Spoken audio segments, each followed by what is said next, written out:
August 17 தலைவர் எழுச்சி தமிழர் அவர்களின் பிறந்தநாளில் இந்திய அளவில் திரும்பி பார்க்கும் வகையில் தமிழ் தேசிய எழுச்சி மாநாடு என்ற ஒரு மாநாட்டின் அறிவிப்பை தலைவர் எழுச்சி தமிழர் அறிவிப்பை வெளியிட்டுள்ளார்.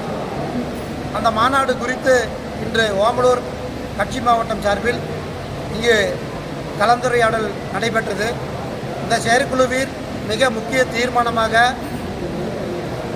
தமிழ்நாட்டு மக்களின் எண்ணங்களை பிரதிபலிக்கும் வகையில் ஒரு வரலாற்று சிறப்பு வாய்ந்த தீர்மானத்தை நிறைவேற்றியுள்ளோம். அது என்னவென்றால், ஒட்டுமொத்த தமிழ்நாடு என்று எதிர்பார்க்கும் வகையில் நடைபெற இருக்கக்கூடிய சட்டமன்ற இடைத்தேர்தலில் திருச்சி கிழக்கில் தலைவர் எழுச்சி தமிழர் அவர்கள் விடுதலை சிறுத்தைகள் கட்சியின் சார்பில் போட்டியிட வேண்டும் என்று இங்குள்ள அனைத்து விடுதலை சிறுத்தைகள் கட்சியின் சார்பிலும் தமிழக மக்களின் சார்பிலும் நாங்கள் தீர்மானத்தை நிறைவேற்றியுள்ளோம்.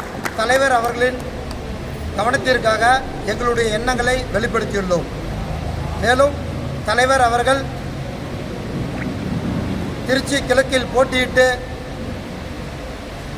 ஆளும் கட்சியில் ஆளும் இந்த அமைச்சரவையில் துணை முதல்வராக பங்கேற்க வேண்டும் என்பதுதான் இந்த மக்களின் எண்ணங்கள். அதை நாங்கள் பிரதிபலித்துள்ளோம்.